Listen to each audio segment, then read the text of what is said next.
Guhera tariki ya 15 y'ukwezi kwa karindwi mu Rwanda twese cyangwa se hose abantu batangiye gukoresha ikashi mu kwishyurana cyangwa se kohereza aya mafaranga hagati yabo. Abantu baracyabona imbogamizi zirimo, hari abakibaza ngo bikora bite, ariko ngira ngo bigenda bisobanuka umunsi ku munsi. Beneri, R-Switch, ikigo cya R-Switch n'abandi benshi barabisobanura umunsi ku munsi. Reka uyu munsi tuganire. Iyo urebye mobile money cyangwa se uburyo bwo kwishyura na telefone no kohereza amafaranga hagati y'abantu, ukareba na ikashi iyo watangiye kubikoresha, ubona hahendutse iki? Ese ubona uburyo bwa ikashi bufasha niba watangiye kubukoresha, cyangwa se uri kubona imbogamizi ukabona ko harimo imbogamizi mu koresheje ya ikashi? Tubwire izo arizo.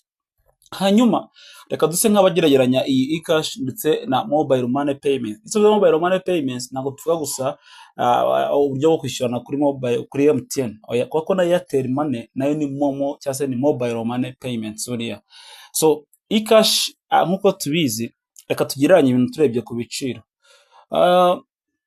Ibiciro bya ikashi kugeza ubu ngubu, igiciro cyangwa cyose amafaranga yaba ari hagati ya banki cyangwa se hagati y'abanki na mobile money cyangwa se hagati ya mobile money ebyiri zitandukanye, igiciro ku mukiriya ni amafaranga 20. Ibi bikaba biva ku mafaranga igiciro cya 50 kugera ku mafaranga miliyoni 10 zose. Mobile money cyangwa se imirongo isanzwe, ubwo ni Airtel mu Rwanda ndetse na MTN kuno zihari zikora kugera uyu munsi, kohereza amafaranga byajyaga ubundi bikorwa, ariko bikagira ibiciro bitandukanye bitewe n'ingano y'amafaranga ushaka kohereza. Ugasanga bigenda bivariya kuva ku mafaranga 20 kugera ku mafaranga ashobora no kurenga 3,000 bitewe n'amafaranga ugiye kohereza.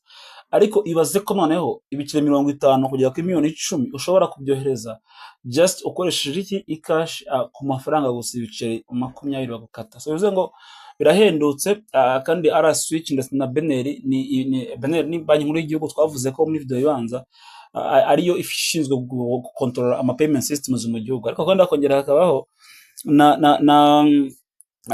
R-Switch nk'ikigo n'ubundi navuga ngo nicyo kiri cya owner cyangwa se nyiri ikashi, kubera ko ikashi payments ama payments yose akorerwaho aba controlled by R-Switch. Of course birumvikana ko nayikuriwe na Beneri, ariko imbogamizi bagenda bagaragaza umunsi ku munsi babona ko zidakomeye. Ikintu nari gikomeye kirimo no kumenya kubikoresha, ukamenya USSD code ya banki ukoresha kugira ngo ubashe kuba wakwishyura cyangwa se wakweza amafaranga hagati ya n'undi muntu, bitagusabye ko niba afite kuri mobile money runaka uyashyira ku yindi mobile money operator cyangwa se undi murongo bihuye, kubera yuko nyine iyo ikashi yajemo. Ikashi icyo nyine imaze nicyo no koroshya payments zikihuta hagati y'imirongo itandukanye bitabangamiye ibyo wagomba gukora, kandi ahubwo bikoroshya bikihuta kandi bikanagabanya igiciro wakoreshaga wohereza ya mafaranga. Rero imbogamizi ntazo ni nkeya par raporo y'ibindi byose watekereza, kubera yuko nyine